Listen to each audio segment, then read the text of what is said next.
Nous te bénissons. Nous voulons, Père, en ce jour, te rendre toute la gloire. Toi, le Dieu véritable, le Dieu 3 fois saint. Mon âme se réjouit en ta présence. Et je veux te dire merci, Seigneur, pour tes enfants ici présents, pour l'amour que tu portes à leurs égards et pour la grâce que tu vas déployer en ce jour. Merci au Seigneur d'effacer ma petitesse pour que toi tu sois proclamé avec puissance et autorité. Merci pour ta présence. Honneur et puissance à toi. Alléluia. Est-ce que quelqu'un peut acclamer le Seigneur?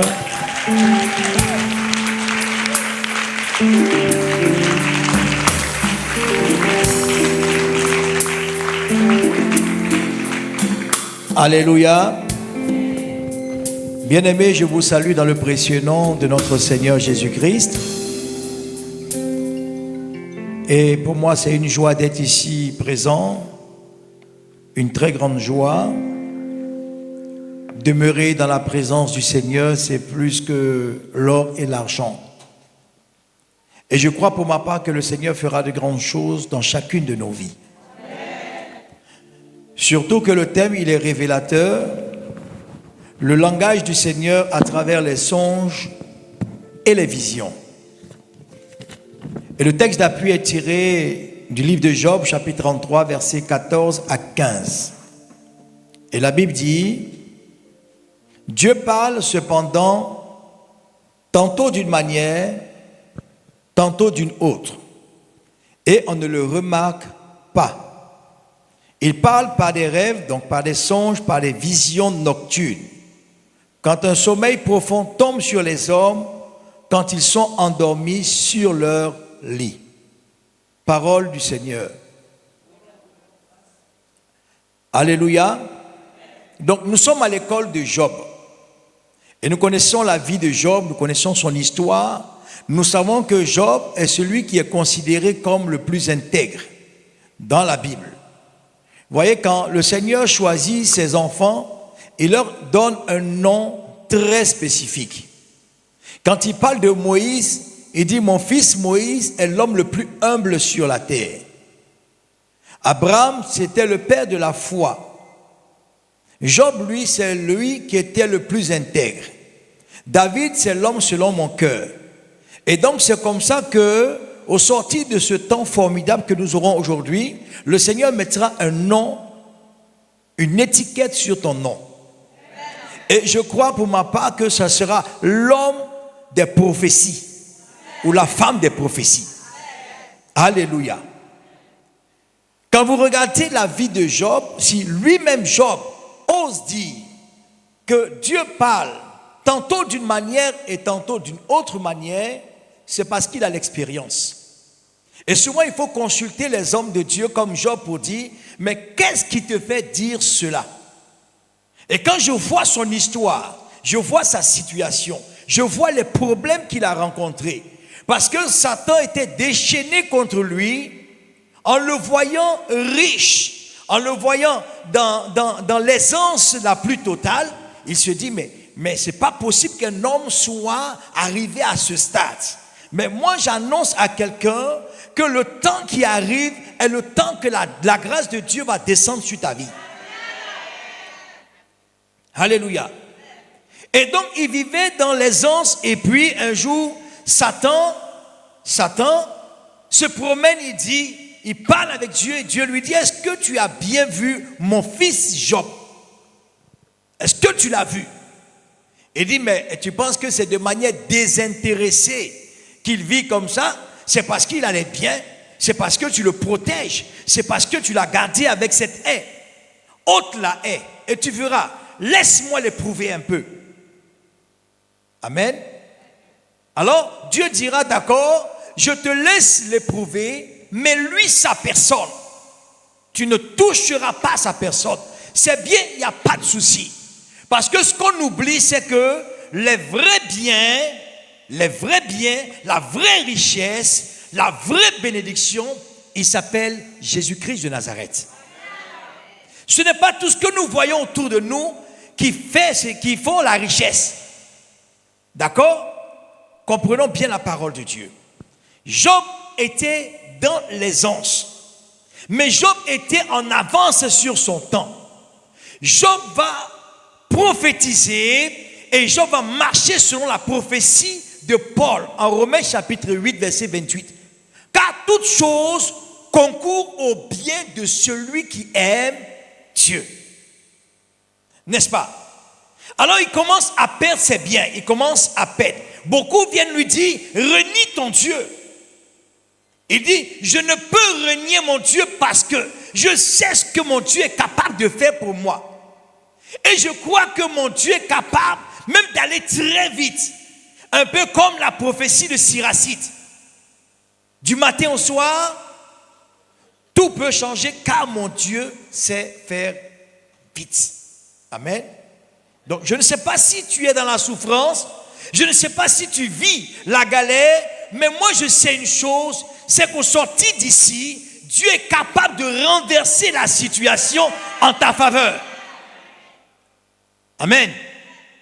Alors Job va nous dire, Dieu parle tantôt d'une manière et tantôt d'une autre manière. J'aime bien la parole de Dieu. La parole de Dieu nous bénit. N'est-ce pas? Alléluia. Et vous allez voir que beaucoup de personnes aujourd'hui veulent toujours entendre la voix de Dieu un peu comme dans le temps. Au temps de Moïse, au temps d'Abraham, au temps de David, Dieu parlait de manière audible. Ils entendaient la voix de Dieu. Quand Moïse se retrouve devant le buisson ardent, il parle avec Dieu face à face. Donc il entend, il reçoit des instructions et il se met en mouvement par rapport à ce qu'il a entendu. De nos jours, ça n'existe plus. Je ne crois pas qu'un homme aujourd'hui entende la voix de Dieu de manière audible. Peut-être que c'est possible. Peut-être que c'est possible. Mais moi, je ne suis pas très sûr. Mais la Bible dit quoi? La Bible dit que le temps vient où le Seigneur parlera avec nous par des songes et des visions. La prophétie de Joël, chapitre 3, verset 1 à 2. Après cela, je déverserai mon esprit sur toute chair. Vos fils et vos filles prophétiseront, vos vieillards auront des songes et vos jeunes gens des visions. N'est-ce pas? C'est parce que le prophète Joël annonce. Et la prophétie va se réaliser en Actes chapitre 2, le verset 17 à 18. Dans les derniers jours, dit Dieu, je répandrai de mon esprit sur toute chair. Vos fils et vos filles prophétiseront, vos jeunes gens auront des visions et vos vieillards auront des songes. Amen. Donc la prophétie, elle est d'actualité. Puisque le Christ est mort à la croix, il est monté, il est assis à la droite du Père et en partant vers le Père, il nous a envoyé son esprit. Donc, de manière officielle et naturelle, on a reçu ces dons, ces grâces de songes et de visions. Alléluia. C'est un langage que Dieu va utiliser pour nous parler. Quand Dieu nous parle par des songes et des visions, Dieu veut nous conduire, nous guider, nous montrer le chemin qui est bon pour nous. Si du moins nous sommes des véritables chrétiens ou de véritables croyants. Alléluia. C'est le langage. C'est une capacité d'exprimer des pensées et de les communiquer au moyen d'un système de signes, qu'ils soient vocaux, gestuels ou graphiques. Amen. Quand Dieu parle de manière énigmatique. Dieu nous donne des révélations, mais vous voyez que beaucoup de personnes n'entrent pas pleinement dans les révélations. Pourquoi? Parce qu'ils n'ont pas accepté ou donné complètement et pleinement leur vie à Dieu. Alléluia. C'est un langage que Dieu va utiliser pour nous faire comprendre des choses et nous guider sur le chemin qui est bon. Le langage n'est pas le langage humain. Le langage humain voit ce qui est extérieur. L'homme ne regarde pas en profondeur. L'homme ne regarde pas dans l'esprit. L'homme regarde ce qui est visible et palpable. Quand quelqu'un vient avec une grosse voiture, on dit, lui là, il est bon. Sans savoir comment il fait pour avoir son argent. Amen. L'homme voit tout ce qui brille, dit c'est de l'or. Mais Dieu, non. Dieu voit les choses cachées. Et Dieu nous révèle les choses cachées. Amen. Est-ce que quelqu'un comprend ce que je dis? Quand le Seigneur devait trouver quelqu'un qui devait remplacer le grand roi, le roi Saül, Dieu dit au prophète Samuel, va dans la maison de Jessé. Là-bas se trouve le prochain roi d'Israël. Quand il arrive dans la maison de Jessé, 1 Samuel chapitre 16 à partir du verset 6, il voit un homme bien costaud, bien bâti, grand, très beau. Il dit sûrement c'est lui, le futur roi d'Israël. Dieu lui dit, toi mon prophète, tu marches avec moi, mais tu ne lis pas dans les signes, tu ne vois pas dans le spirituel, tu te laisses impressionner par ce qui est extérieur. Dieu ne regarde pas comme l'homme regarde. L'homme regarde l'apparence extérieure, mais Dieu regarde au cœur. Le Seigneur est plus profond que ce que nous voyons. Et c'est pourquoi lui veut nous conduire à une autre dimension spirituelle. Amen.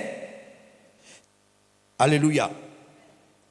Le Seigneur Jésus lui-même dira en Matthieu chapitre 16, à partir du verset 1 au verset 3. Les pharisiens et les sadducéens abordaient Jésus et, pour le mettre à l'épreuve, lui demandèrent de leur faire voir un signe venant du ciel. Jésus leur répondit, le soir vous dites il fera beau car le ciel est rouge, et le matin il y aura l'orage aujourd'hui car le ciel est d'un rouge.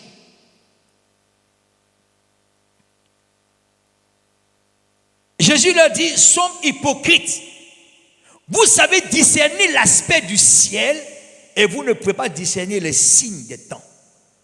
Alléluia. Dis à ton voisin, ce n'est pas donné à tout le monde. C'est vrai que la Bible dit qu'au dernier jour, je répandrai de mon esprit sur toute chair. Vous voyez, de manière officielle, le jour de la Pentecôte, tous nous avons reçu ces grâces. Mais les grâces ne vont pas se développer comme ça. Beaucoup de personnes font des songes très prophétiques, mais ils ne connaissent pas. Des musulmans font des songes prophétiques, mais ils n'ont pas les interprétations. Ils ne sentent pas, ils ne voient pas. Ils ne connaissent pas comment lire ces signes. Amen. Donc, vous voyez, nous on voit des choses, on dit, ah mais il va faire beau. Comme Jésus le dit. Mais on ne va pas plus loin. On peut rester au superficiel. Oh, il faut aller beaucoup plus loin. Il y a une grande différence. Il dit, il parle d'une manière, tantôt d'une autre manière. Il a sa pédagogie. C'est lui qui écrit droit sur des lignes. Je vois que ici vous êtes bien enseigné. Gloire à Dieu. Les songes, c'est différent des rêves. Les rêves viennent en général de ce qu'on a emmagasiné dans le subconscient. C'est une focalisation sur un élément précis. Vous voyez, il y a des gens, ils se voient en train de manger, ils disent que c'est de la sorcellerie. Et pourtant, du matin au soir, ils ont pensé à manger un bon foutou, sauce graine, avec agouti sauce fumée, agouti fumé. Bon, si tu as pensé à ça toute la journée, 2 jours d'affilée, que tu te retrouves en train de manger, ce n'est pas de la sorcellerie. C'est pourquoi beaucoup de personnes ne distinguent pas, n'ont pas la vision. Ils ne voient pas. Ils ne voient pas. Bon, quelqu'un qui se voit tous les jours, il est toujours en train de chercher, il veut se marier. Il passe son temps à chercher, je dois me marier. Mais tu te vois en habit de mariage, en train de te marier, tu penses que c'est Dieu qui t'a parlé. Ce n'est pas Dieu. C'est le subconscient qui te révèle ce que toi tu souhaites. Il va te révéler comme ça par des rêves. Tu veux un visa, tu es là, tu cherches visa partout et puis tu vois on met tampon, apte. Tu commences à crier, tu es content. Non, c'est ton subconscient. La vision, le songe n'est pas comme ça. Quand le songe est donné de la part de Dieu, c'est que toi, tu n'as pas fait de focalisation. Et en ce moment, le Seigneur va te montrer quelque chose. Ou bien c'est bon, ou bien ce n'est pas bon. Il y a deux cas. Il n'y a pas trois cas. Amen. Un bon chrétien, un bon croyant, quand il fait un songe, que c'est bon, tout de suite il se lève pour prendre, accepter, accueillir cette parole, cette vision. Au nom de Jésus-Christ. Quand ce n'est pas bon, tu te lèves, tu ne paniques pas, tu n'appelles pas tout le monde. Beaucoup de personnes ici voient des personnes, elles meurent. Et puis les jours qui suivent, vous apprenez. Tu n'as pas prié, tu es un sorcier. Parce que Dieu t'avertit pour que tu prennes autorité. Tu ne peux pas dormir pour dire, moi-même j'avais vu. Si moi tu m'as dit ça, je commence à chasser l'esprit qui est en toi. Parce que tu ne peux pas recevoir une parole forte de la part du Seigneur et t'asseoir dessus. Quand Pharaon recevait les songes prophétiques, lui qui était païen ne connaissait pas l'interprétation. Il était mélangé. Tous les féticheurs du royaume sont venus autour de lui. Ils essayent. Mais bon, notre roi, on ne sait pas. Toi, tu dis que tu es Dieu, race sur terre. Et puis toi-même, tu ne peux pas interpréter. Qui en a vu? Le petit Joseph, qui avait reçu l'interprétation des songes. 7 années d'abondance et 7 années de disette. Quand ils l'ont appelé, il a donné l'interprétation et dit, Dieu te parle. Dieu te parle. Pharaon dit, moi-même je suis Dieu. Mais si tu es Dieu, interprète. Bon, d'accord, Dieu me parle, il dit quoi? Il dit, voici la vision. Et voici ce que tu dois faire. Mais qui était le mieux placé pour réaliser ça? Joseph. Amen. Dieu parle tantôt d'une manière, tantôt d'une autre manière. Le songe, quand Dieu te montre, il y a deux cas. Ne jouez pas avec ça. Il y a des personnes qui sont prédisposées, qui reçoivent des songes, mais de manière récurrente. Mon épouse, quand elle dit j'ai fait un songe, moi j'ai peur.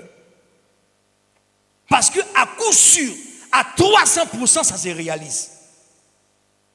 Donc, dès qu'elle fait un songe, même si c'est à 2 heures du matin, on se lève et puis on prie. Une année, elle m'a réveillé en plein 2 heures du matin, 3 heures du matin.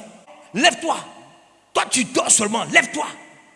Je me réveille, mais il y a quoi encore? Elle me dit, la communauté a attaqué. J'ai dit, ah bon? Comment la communauté a attaqué? J'ai dit, j'ai vu des bandits sont entrés en communauté avec des armes. Lève-toi, prie. On s'est levé, on a pris autorité, on dit, Père, on refuse. On a prié. Le matin à 6 heures, il y a un frère qui m'appelle pour dire, ah, il faut passer voir le vieux père. Ils ont été attaqués en pleine nuit. Authentique. Ah non, moi je ne joue pas avec elle. Dès qu'elle fait, ou elle voit quelque chose, ah, si elle me dit, ah, lève-toi, prie, je commence à prier. Je ne me pose pas de questions. Très, très dangereux. Amen. Donc, les songes sont prophétiques. Les songes viennent de Dieu. C'est le langage de Dieu. Aujourd'hui, Dieu ne va pas te parler de manière audible, mais il trouve le moyen de te faire passer un message avec une scène ou une vision. Et c'est comme ça que Dieu nous parle. Celui qui ne marche pas dans la vision, c'est quelqu'un qui ne peut pas aller loin. Je suis désolé. Quelqu'un qui ne marche pas dans la vision, qui n'est pas connecté à Dieu, qui n'a pas la vision, il n'ira pas loin. Ce n'est pas possible. Amen. Amen. La vision, c'est plus intérieur, ce sont des intuitions. Ce sont des images qui nous viennent comme ça de manière spontanée et très prophétique. Pendant que tu marches, tu es en train de prier, tu marches, tout de suite, le Seigneur te montre quelque chose. Il faut commencer à prier. Amen. Un jour, il Il y a une dame qui vient chez moi dans le cadre du travail, au service. Elle frappe à la porte. Dès qu'elle ouvre la porte, tout de suite, je vois un flash. Je la vois habillée en robe de mariée. Je n'ai rien dit. Elle s'est assise, elle a proposé ses services. Et puis quand elle a fini, j'ai dit, mais excuse-moi, tu te maries quand? Parce que je t'ai vu en habillée en robe de mariée. Et la voix qui parle à l'intérieur de moi me dit que tu te maries en décembre. Elle me dit non, on était en août ou septembre. Elle dit non, effectivement, je me marie, mais c'est plutôt l'année prochaine. Je dis ah bon. Moi, je vois en décembre. Toi, tu me dis l'année prochaine. Elle m'a déjà vu prêcher. Quand elle est partie, après son témoignage, elle dit que voilà, les mêmes hommes de Dieu menteurs là, ils racontent n'importe quoi comme ils veulent. Bon, moi j'ai fini de parler parce que c'est ce que le Seigneur a mis dans mon cœur et j'avais une certitude. J'ai fini de libérer la parole et puis un mois après, son mari vient un soir et puis il dit ah on ne pourra pas faire le mariage l'année prochaine, on fera en décembre parce que je vais en mission pour 6 mois à peu près. Elle est revenue me trouver au service pour me demander pardon. J'ai dit pourquoi? Elle dit voici ce que j'ai pensé de toi. Voici comment ça se réalise et en décembre je me marie. Alléluia. Quand tu as une vision, la vision se réalise. Et la vision vient toujours avec une prophétie. Amen. N'est-ce pas? Quand je construisais ma maison, là où je suis, quand j'ai commencé à dessiner le plan, parce que je l'ai dessiné moi-même, mon épouse dit, si tu mets de l'argent dans cette affaire, tu ne vas pas t'en sortir. C'est trop grand. À quel moment est-ce qu'on va finir cette maison? Quand est-ce qu'on va rentrer dans cette maison? J'ai dit, mais ma femme, tu sais, Dieu m'a montré quelque chose. On aura beaucoup d'enfants. Tu veux les mettre où? C'est une vision. J'ai fait 6. Alléluia. Moi, je suis comme le Seigneur. Hein? Le 7e jour, il s'est reposé. Donc, il n'y a pas 7. Ça, c'est la vision. Non, quelqu'un qui est dans la vision, qui a la vision, qui reçoit la vision de Dieu, c'est un prophète. Et il marche dans la prophétie. Je le dis toujours, quand moi j'ai eu ma première fille, je n'étais pas converti. Ma deuxième, c'était le début de ma conversion. Et j'avais commencé à vivre une expérience personnelle avec le Christ. Personne ne m'a prêché Jésus. Il s'est présenté à moi en songe. Amen. Pas des signes. Mais c'était réel. C'était tellement fort. Et puis, quand ma femme a pris la deuxième grossesse, le jour où elle met au monde la petite, la deuxième fille, mon épouse qui était encore musulmane dit on va l'appeler Manuela. J'ai dit, ah mais c'est que tu es dans la prophétie parce que ça veut dire que Dieu est avec nous. C'est le début de notre conversion. Donc Dieu a commencé à marcher avec nous. Amen. Et puis, Dieu nous fait grâce, on avance, ça commence à aller, je commence à travailler, je me retrouve un peu plus, elle fait une grossesse. Elle met au monde encore une fille, on l'appelait Marie-Grâce parce qu'on était dans la grâce. Et là, on a payé le terrain, on a commencé à construire. Elle prend une grossesse, elle fait une fille. On l'appelait Marie-Victoire parce qu'on était dans la victoire. Un prophète, il marche dans l'esprit et dans la vision. Après ça, elle prend une grossesse. Là, j'ai dit au Seigneur, bon, c'est bon. 4 filles, c'est bon. Je prophétise. Je vois un garçon, il va s'appeler Yeshua. Quand tu as la vision, ce que tu prophétises se réalise. Amen. Mais c'est Dieu qui donne la vision. Ne te lève pas de toi-même pour dire j'ai reçu vision. Je vais t'expliquer après comment on fait pour recevoir les visions et les songes prophétiques. Ma femme dit ainsi, j'ai dit au nom de Jésus, je refuse ainsi. Celui qui marche avec Dieu dans la vision, il ne doute pas de Dieu. Ce qu'il annonce, ça arrive. Elle a fait un garçon appelé Yeshua. Elle-même, l'enfant en train de grandir et en train de courir à côté de ses soeurs, elle dit, hé père, donne-moi un deuxième garçon, on va l'appeler Élie le prophète. Élie est venu. Donc si je demandais jumeaux triplés, ça allait venir.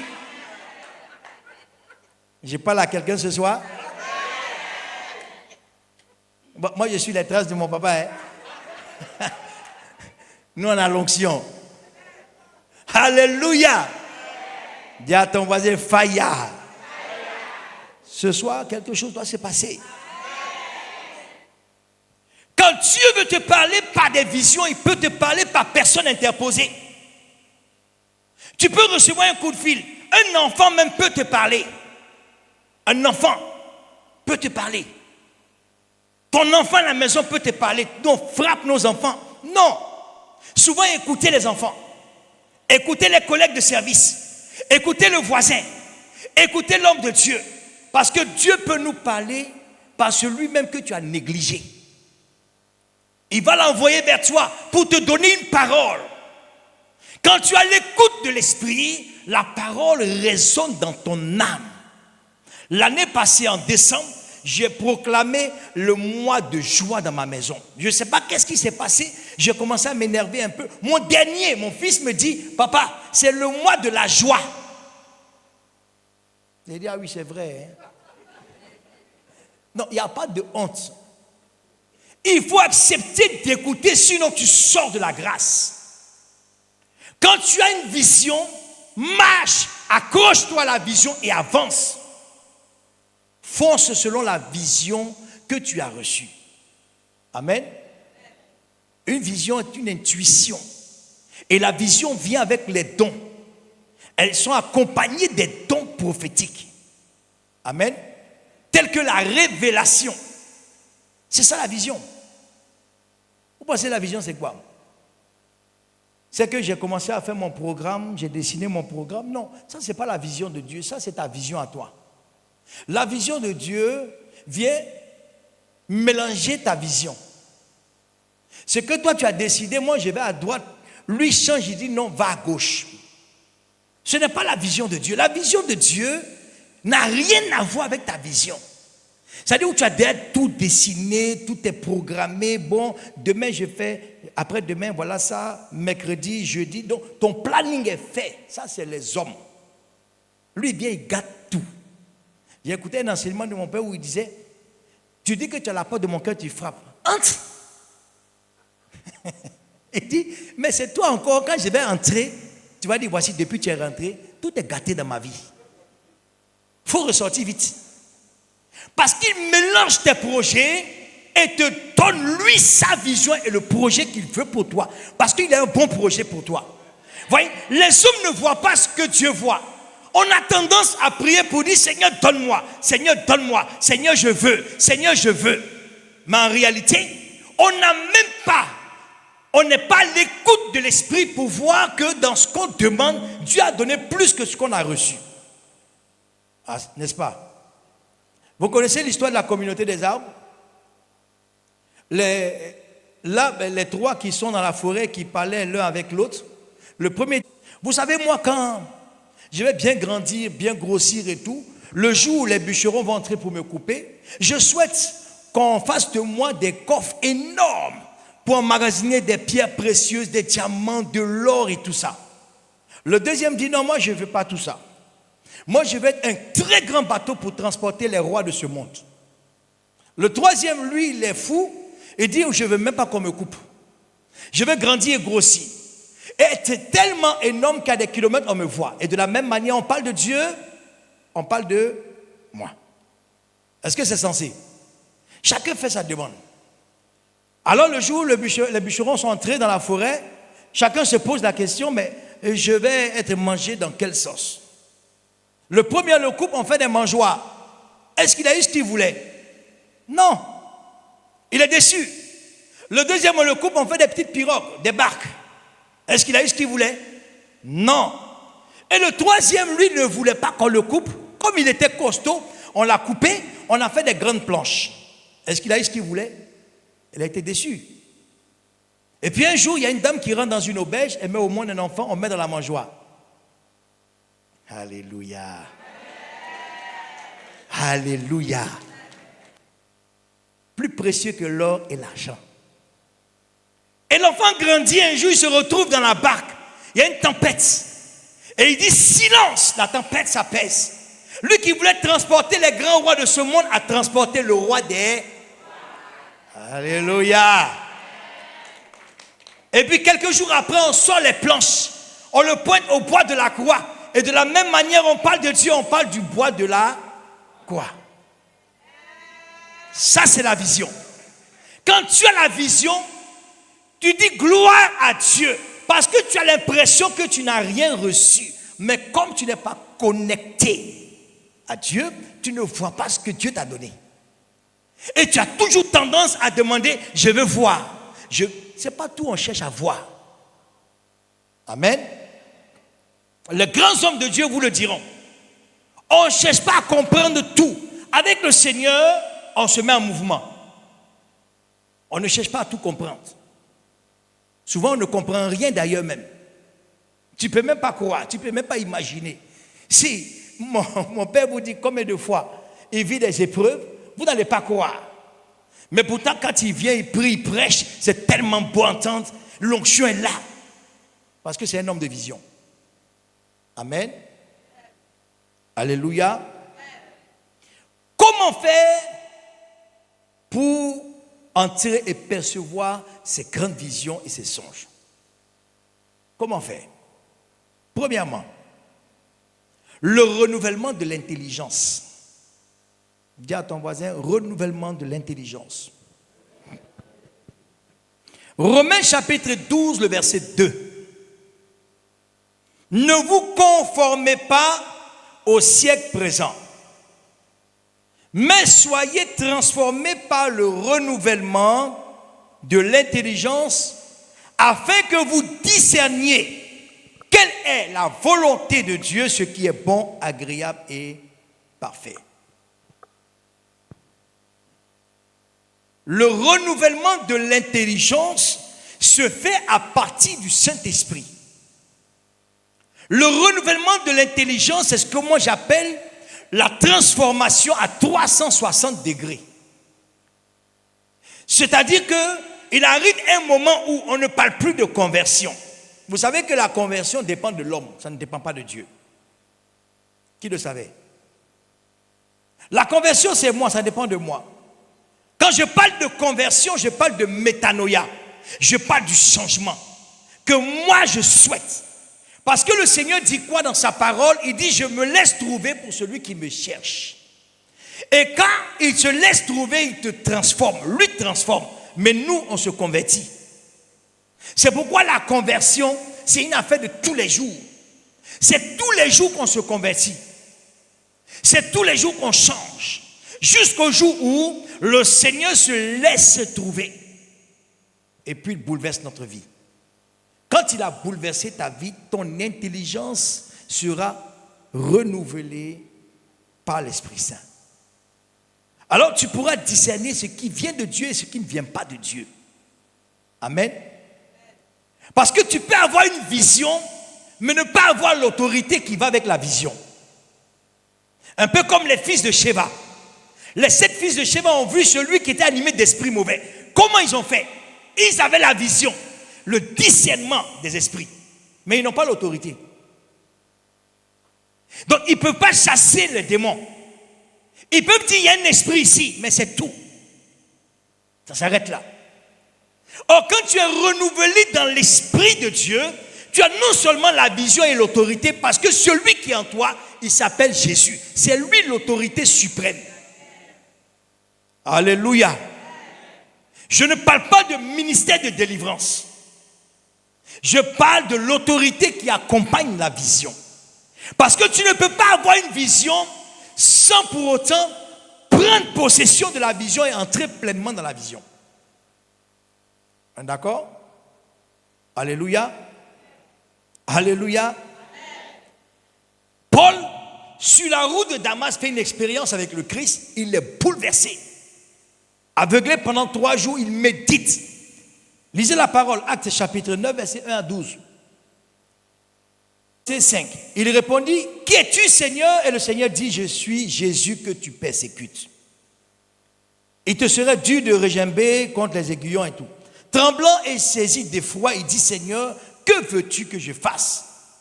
Et le Seigneur lui dit, lève-toi, entre dans la ville et on te dira ce que tu dois faire. Les hommes l'accompagnaient, demeuraient stupéfaits. Ils entendaient bien la voix, mais ils ne voyaient pas la personne. Saul se releva de terre et, quoique ses yeux fussent ouverts, il ne voyait rien. On le prit par la main, on le conduit à Damas. Il resta 3 jours sans voir et ne mangea ni ne but. Après, le Seigneur va s'adresser à Ananias. Il va dire à Ananias. Donc, il y avait un disciple à Damas, un disciple nommé Ananias. Le Seigneur lui dit, dans une vision. Bon, comment il a eu cette vision? Est-ce qu'il était arrêté comme ça ou bien il dormait? Est-ce qu'il y a eu un flash? Il a vu la vision? Ou bien est-ce qu'il dormait et puis il a eu un songe? Il dit à Ananias, dans une vision, lève-toi, va dans la rue qu'on appelle la droite et cherche dans la maison de Judas un nommé Saul de Tarse. Car il prie et il a vu en vision un homme, donc lui il ne voyait pas, il était aveugle, mais il a vu en vision un homme du nom d'Ananias qui entrait et qui lui imposait les mains afin qu'il recouvrât la vue. Ananias répondit, mais maître, ce n'est pas celui qui persécute les chrétiens. Vous voyez? Il dit non, va lui imposer la main pour qu'il se mette en mouvement parce que je l'ai choisi. Alléluia.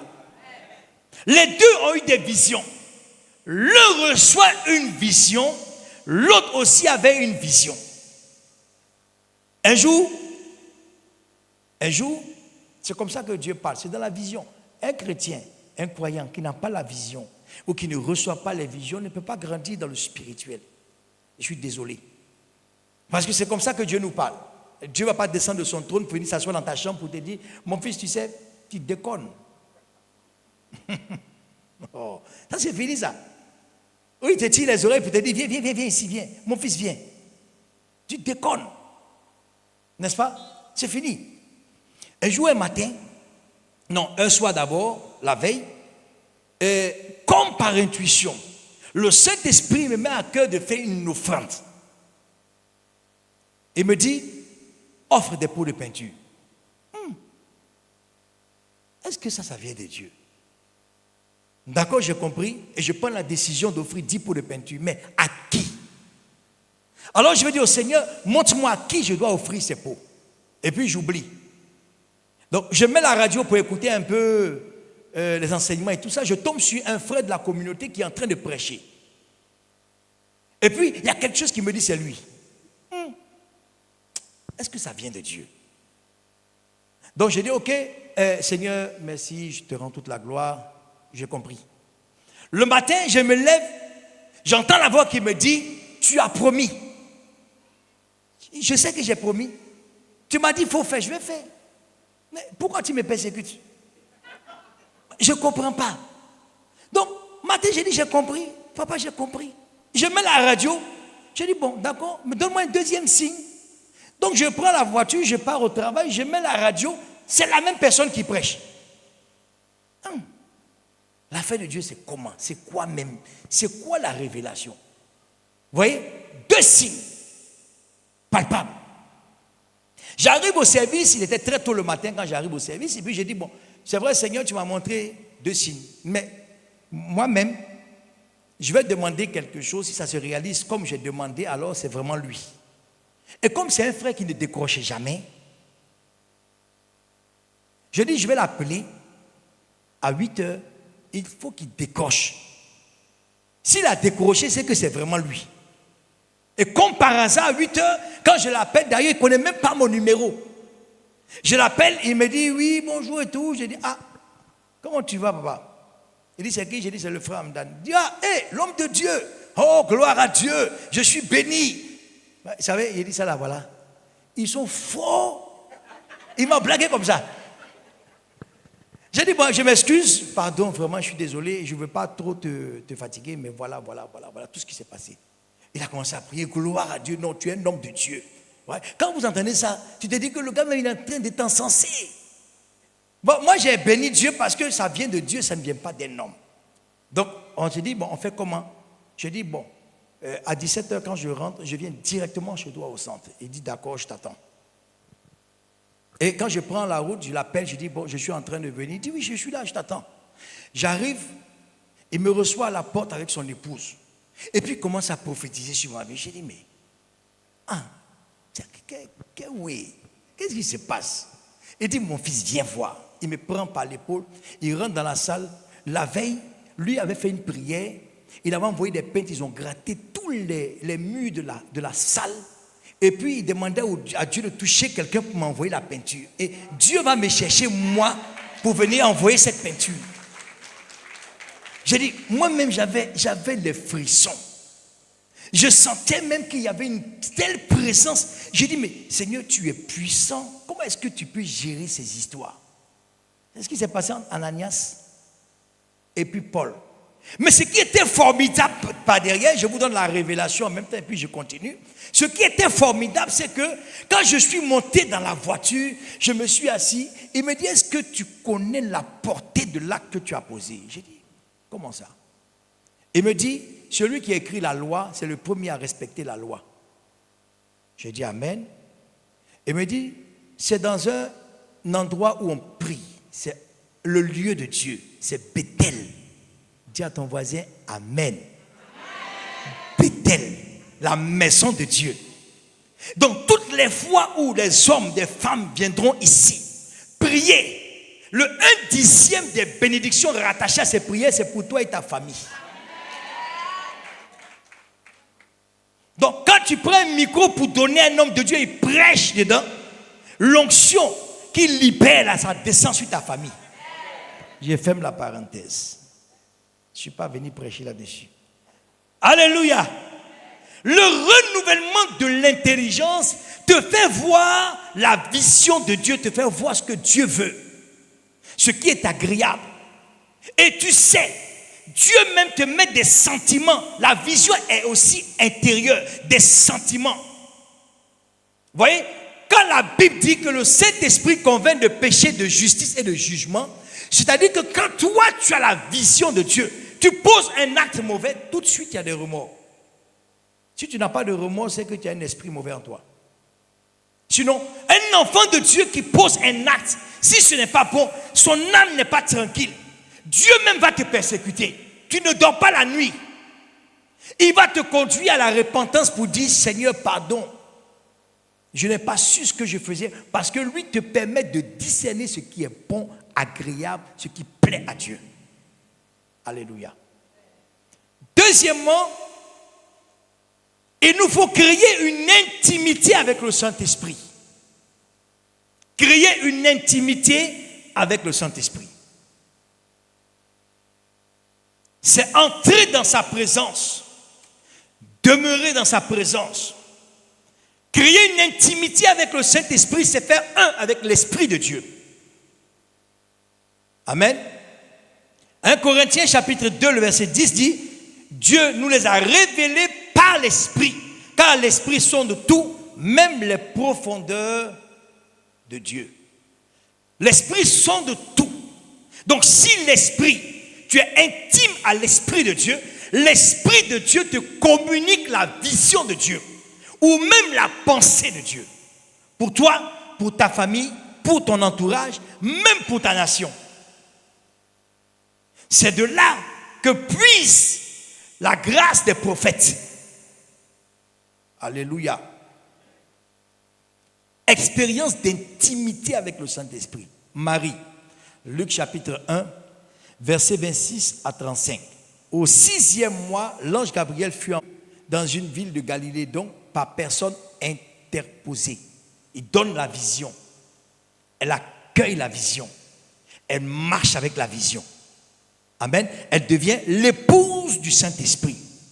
Donc, le fils que tu porteras sera grand, fort, puissant. Amen. L'intimité du Saint-Esprit nous enveloppe de sa présence et élève notre esprit à la dimension spirituelle.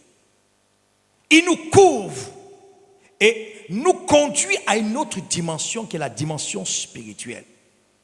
Amen.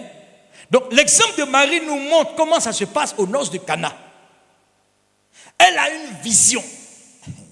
Jean chapitre 2 verset 1 à 5. La Bible dit que le vin commençait à manquer, n'est-ce pas? Le vin manque. Marie est une invitée. Jésus est invité, les apôtres, les disciples sont là. Et puis, tout d'un coup, Marie reçoit une vision, un flash. Elle va chez son fils, elle dit, le temps est arrivé. Amen. La nouvelle saison doit commencer. C'est maintenant que ça commence. Il dit, femme, que me veux-tu? Mon heure n'est pas encore arrivée. N'est-ce pas? Lui-même dit que son heure n'est pas arrivée. Pourtant, il va changer l'eau en vin. Ou bien je me trompe? Il dit, mais femme, que me veux-tu? Mon heure, moi je me suis posé la question de savoir quelle est la vision qu'elle a reçue. Vous savez, il y a deux types de visions. La vision des hommes et la vision de Dieu. La vision de Dieu opère le miracle. La vision de l'homme n'opère pas le miracle. Si c'était une vision de l'homme, alors je me serais dit que peut-être que Marie, à la maison, Jésus changeait l'eau en vin pour boire. Donc, comme elle le voyait faire à la maison pour dire, bon, ici le vin manque, fais encore ce que tu fais à la maison. N'est-ce pas? Ça, c'est la vision des hommes. Maintenant, Marie est l'épouse de l'Esprit. Or, la Bible dit quoi? Quand le Saint-Esprit viendra sur vous, il vous révélera les choses à venir. N'est-ce pas? Et vous enseignera ce que j'ai accompli. Donc, avant même qu'il n'accomplisse, elle déjà, comme elle est l'épouse de l'Esprit, elle voyait, elle savait, elle le ressentait. Et le temps était arrivé. Elle dit, mon fils, ton temps est arrivé. Amen. C'est comme ça que beaucoup de personnes ici ont dépassé les saisons. Et ils continuent de dépasser les saisons. Et pourtant, le temps était arrivé il y a 10 ans. Comme le peuple israélite. Et on dit 40 jours, tu fais 40 ans. Ils ont dépassé la vision parce qu'ils n'ont pas accueilli. Jésus dit, mon heure n'est pas encore arrivée. Elle dit, lui-même, il dit quoi? Elle va chez les serviteurs, elle dit, ce qu'il vous dira de faire, faites-le. Elle l'a déjà vu. Elle a prié pour que ça se réalise. Mais nous, on a une vision, on reçoit une prophétie même d'un homme de Dieu. Mais on n'accueille pas la prophétie. On est là, il y a des personnes, la même prophétie a été libérée 30 fois sur leur vie. D'assemblée en assemblée. Mais ils sont toujours au même niveau. Quand tu parles même, tu fais écoute, on dit, ça même, on m'a dit ça plusieurs fois. Je me trompe. Qui est dedans? Ils n'osent même pas lever les mains. Ah, ça se casse au nom de Jésus, que c'est terminé. Alléluia. Quand la vision est donnée de la part du Seigneur, elle est accompagnée d'un signe. Si éventuellement toi-même, tu as prophétisé, être intime de l'Esprit Saint, avoir une intimité avec le Saint-Esprit, vous savez c'est quoi? C'est pas compliqué, hein? C'est pas compliqué. C'est de parler avec lui comme tu parles avec ton voisin, comme tu parles avec ton chéri à la maison. Vous savez, il faut faire une alliance avec lui. Un paga, moi je dis toujours, si les femmes, prenez le temps, quand ils ont leur intimité avec le Saint-Esprit, prenez le temps de présenter les habits qu'elles portent au Seigneur. Est-ce que ça te plaît? Ils ne vont jamais porter décolleté. Oh. Quand c'est comme ça, on ne dit pas amen, hein?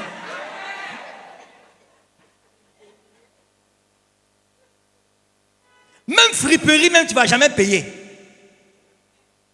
Et un chrétien ne paie pas friperie, hein? Vous le savez? Ah, vous ne savez pas ça? Vous ne savez pas que dans les friperies, on ne sait pas qui a porté avant? Vous ne savez pas qu'il y a alliance dedans? Il y a alliance dedans. Ce qui fait mal même, c'est les personnes qui vont payer les dessous en friperie. C'est plus grave même. Sans révélation. Et souvent, les gens ont porté des vêtements comme ça, qui sont des vêtements de condamnation. Parce que celui qui portait est un grand féticheur. Tu sais ce qu'ils font là-bas en Europe avant que ça vienne chez toi? Tu sais combien de personnes ont porté avant que toi tu ne portes? Quand tu as payé, ben, est-ce que tu as prié dessus? Tu as invoqué le sang de Jésus? Non. Je ferme la parenthèse. Tu vas au marché, tu regardes tomate, tu dis, Seigneur, Saint-Esprit, ça te plaît? Quand tu as présenté tout ça au Saint-Esprit, ton homme, même quand il a goûté ta sauce même là, il ne peut pas partir dehors.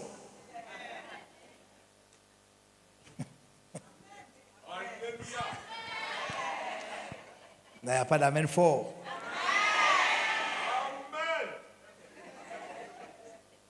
Parce que tu lui donnes du temps. Tu parles avec le Saint-Esprit. Quand tu parles avec lui, il y a des intuitions. Il y a une présence en toi qui te parle. Au début de ma conversion, j'habitais à Port-Boué. Un matin, je me suis levé, lavé bien, parfumé, bien choco. J'avais un grand miroir dans mon salon. Je regarde le miroir et puis je me regarde, je dis, ouais, tu es là. La voix me dit, tu es sale. Je dis, moi-même. Il vient à peine de me laver, il dit, tu es sale. Je dis, ah bon? Comment ça? Il dit, lève la main droite. Quand je lève la main droite, il dit, en face, il lève la main gauche, il te ment. Essayez faites l'expérience. J'ai dit, ah bon, mais comment ça? Il dit, lave-toi du Saint-Esprit, cherche mon intimité. Et puis j'ai commencé à chercher l'intimité avec le Saint-Esprit, à lui parler tous les matins, à midi, le soir, au bureau, dans ma voiture, je parle Saint-Esprit, qu'est-ce qui te plaît? Saint-Esprit, accompagne-moi, fais attention à moi, marche avec moi, parle-moi, parle-moi. Dans mon cœur, je parle. Un bon chrétien dirait un fou. Parce que les hommes ne le comprennent pas. Alors, un même matin encore, je me lève, je finis de faire la bise à mon épouse, je vais au travail, toujours à Port-Boué. Je descends les escaliers jusqu'au bas des escaliers. Il y a une voix qui me dit, tu as oublié quelque chose, remonte. Je touche, j'ai les clés, j'ai mon téléphone, je dis, je n'ai rien oublié. Il dit, remonte. L'intuition, ça commence, la vision commence à l'intérieur et puis ça se répercute à l'extérieur. Je suis là 5 minutes, je dis, je ne comprends pas, je n'ai rien oublié. J'entends la voix qui me dit, remonte. Donc je remonte, je frappe à la porte, je dis, ah, elle me dit, ah, tu n'es pas encore parti? Je dis, j'ai l'impression que j'ai oublié quelque chose, je ne sais pas quoi. Pendant que j'étais en train de parler avec mon épouse, là, à la porte, là, ma voiture était garée où il y a la banque, juste en dessous de la pharmacie Océan. Bah, juste là, à côté de la pharmacie Océan. Et puis les braqueurs sont venus, il y a eu des tirs. Ah oui! Quand le Saint-Esprit te parle, c'est lui qui te conduit. Ce n'est pas moi, je dois conduire le Saint-Esprit. C'est le Saint-Esprit qui me conduit. Il dit, quand tu étais jeune, tu faisais ce que tu voulais. Mais une fois que tu vas grandir, ce n'est pas en âge, ce n'est pas 50 ans, 60 ans, ce n'est pas ça. L'âge spirituel, ce n'est pas ça. Grandir spirituellement, c'est quand tu as eu de la nourriture solide. Où le Seigneur te dit désormais, quelqu'un viendra te mettre ta ceinture et te conduire là où tu n'as pas envie de partir. C'est pourquoi j'ai dit, quand lui il rentre, il gâte tout. Tu as tes projets, souvent Dieu passe par personne interposée. J'étais un excellent joueur de football. Et j'étais prêt à signer avec une grande équipe en Europe, quand j'étais encore très jeune. Tous misaient sur moi. Mais en notre temps, moi je jouais pour le plaisir. Et puis, on a tout préparé pour que je parte à l'extérieur. Le vieux, mon père me dit, tu vas pas dire quoi? Football, ballon, va à l'école. J'ai béni le Seigneur aujourd'hui parce qu'il a permis que je rencontre le Seigneur et que je donne ma vie à Jésus. Parce que si j'étais parti très jeune, étant déjà très bandit, je ne pense pas que j'allais rencontrer le Seigneur ou prêcher Jésus aujourd'hui. Il écrit droit sur des lignes courtes. Car toute chose concourt au bien de celui qui aime Dieu. Job dit, il parle tantôt d'une manière, tantôt d'une autre. Mais nous ne voyons pas. Parce qu'on n'a pas l'Esprit de Dieu en nous. Si tu as l'Esprit de Dieu en toi, tu verras ce que Dieu veut pour toi. Donc, du coup, tu ne jalouses plus ton voisin, ta voisine. Tu ne regardes même plus quand tu vois quelqu'un béni, tu dis gloire à Dieu. Gloire à Dieu. Mais nous, on va persécuter. Moi, je dis toujours, ne me jalouse pas. Viens t'asseoir, me demander comment je fais. Je vais t'expliquer. Et puis toi aussi, tu vas grandir. N'est-ce pas? Et c'est comme ça que ça marche. Dieu donne les visions, souvent même par des prophéties, des songes, des visions. il te donne une partie de la révélation jusqu'à ce que tu grandisses. Et quand tu vas grandir, il te montre la deuxième partie et encore la troisième partie, il donne de manière partielle. Quand j'ai commencé dans le Seigneur, dans cette communauté, vous savez comment ça s'est passé?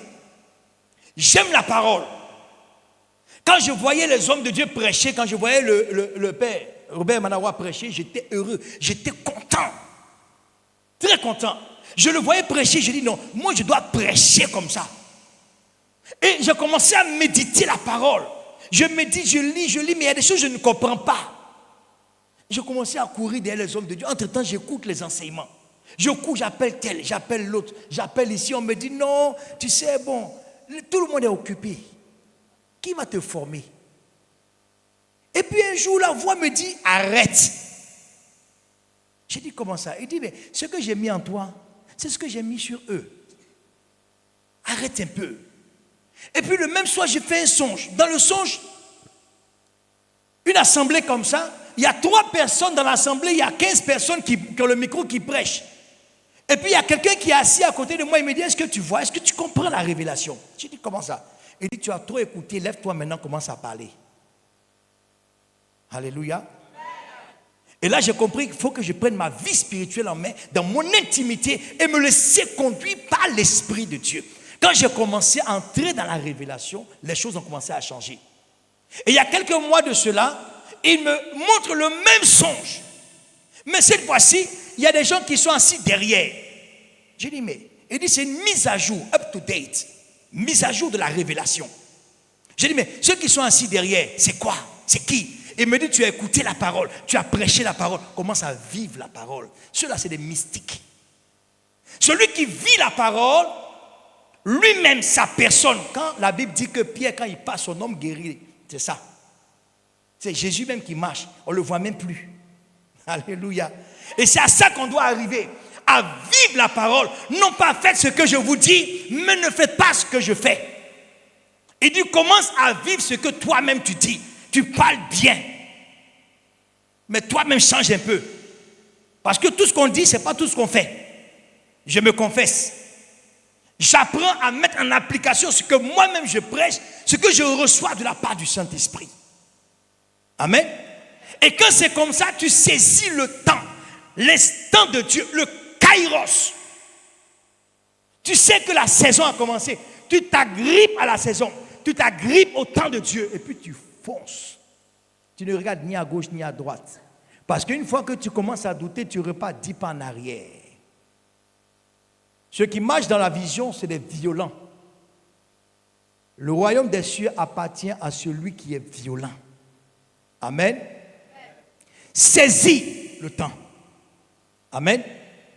Et tu as tous les supports qu'il te faut. Tu as la parole de Dieu qui te parle tous les jours. La parole de Dieu te parle. Les temps d'adoration, les temps de contemplation, les temps de prière, les temps de jeûne, tout ça, on ne peut pas vous enseigner. Vous n'avez pas besoin d'être enseigné pour ça. Vous êtes déjà dans la prière. Je pense, je crois bien. Le reste, c'est de créer son intimité avec le Saint-Esprit. C'est tout. Et une fois que tu as créé l'intimité avec le Saint-Esprit, donc, tu deviens comme Marie. Tu as la révélation. Si l'Esprit est en toi, ils sont même les profondeurs de Dieu et te donnent la révélation pour toi. Ce que Dieu veut pour toi, le Saint-Esprit va te le révéler. Amen. Et donc tu marcheras dans la prophétie. Et tu vas grandir dans la prophétie. Parce que toi-même, ta vie devient prophétie. Oh, je n'ai pas entendu amen. Le témoignage de Jésus est l'esprit de la prophétie. C'est-à-dire que Jésus, son témoignage, c'est ce que toi tu dois témoigner. Donc, vive comme Jésus. C'est ce que la Bible dit. Vive comme Jésus pour que toi tu sois la prophétie. Et donc si tu es la prophétie, c'est comme si toi-même tu es une boule de feu qui va à son terme et qui va réaliser ce pourquoi toi-même tu as été établi sur la terre.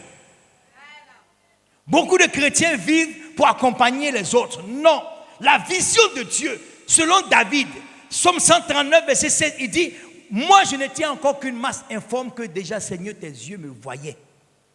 Et dans le livre de vie était inscrit le nombre de jours que j'allais vivre sur la terre. Donc, moi, je ne suis pas venu accompagner quelqu'un.